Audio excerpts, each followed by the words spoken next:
arasında o da var ama önceliğimiz başka. Kraliçe Birleşmiş Milletler'le görüşme yapmış. Düşündüğümüz şeyi yaptı yani. Hazırlanan konsey şu anda buraya doğru geliyor. Ve tahminim tek bir gündemleri var. Nükleer silah yaptığını düşünüyorlar. Tam olarak öyle. Aklınızdaki nedir başkanım? Birleşmiş Milletler Konseyi'ne bizim için çalıştırmak. Eğer kraliçe gerçekten bizi şikayet ettiyse toplantının neticesini kesinlikle öğrenmek isteyecektir.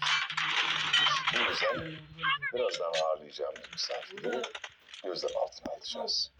Maillerine, telefon konuşmalarını, iletişim ağlarını, aklınıza her ne geliyorsa onları izleyip kraliçeyle irtibat kurmalarını bekleyeceğiz.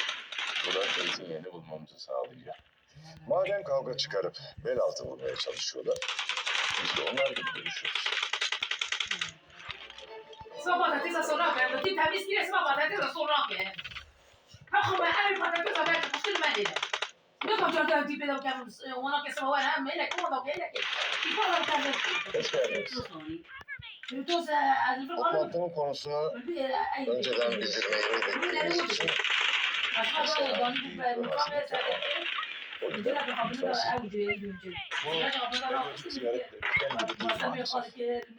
Konu dünya gündemini de meşgul edecek nitelikte olduğu için. Of, buradan kaçtı arkadaşlar kaçtı. Şöyle bir tane bombamızı alalım. Çok yakın tarihte Türkiye'yle ilgili bilgi geçici elimize. Saplamadı. mevcut takipte. İlgilidir o. Yalanlı, değil, araştırmalarımızla netleşecek. Neden biz inanmıyoruz? Elbette inanmıyoruz. Ama kadınlar. Sizi buraya kimi gönderdiğini biliyoruz.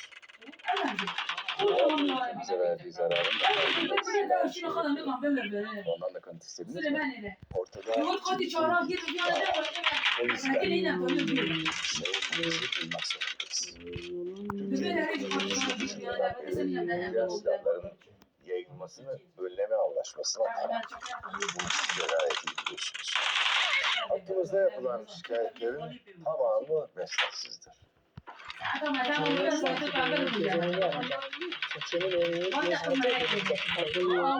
Adamı görmedim ya. Benim kaskımın aynısını.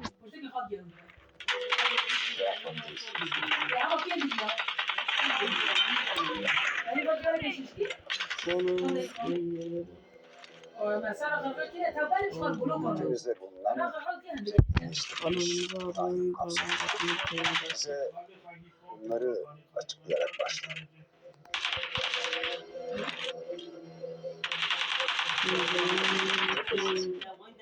Ya Bizi size şikayet eden oluşumun başındaki kişi öyle bir şey neden yapsınlar? Uranyum kapsüllerinin bağlılığını kabul ediyoruz. Ama bizim elimizde değiller. Tam da az önce ima ettiğimiz konusunda. Kraliçe kadar uranyum kapsüllerini Türkiye'ye bu sebeple soktu. Dünyanın gözünde barbar amaçları olan bir konuma sokmak için. Biz nükleer silah geliştirerek dünyanın geleceğini tehlikeye atacağız. Siz de bu duruma karşı çıkmak için bize ultimatom vereceksiniz. Ay takıldı.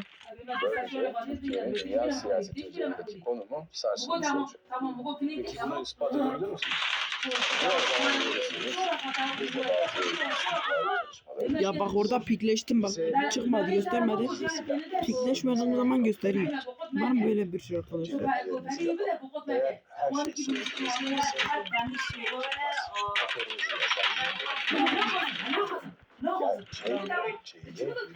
dünyaya beyan ederiz. Bunu talep etmemiz işlerimize karıştırırız.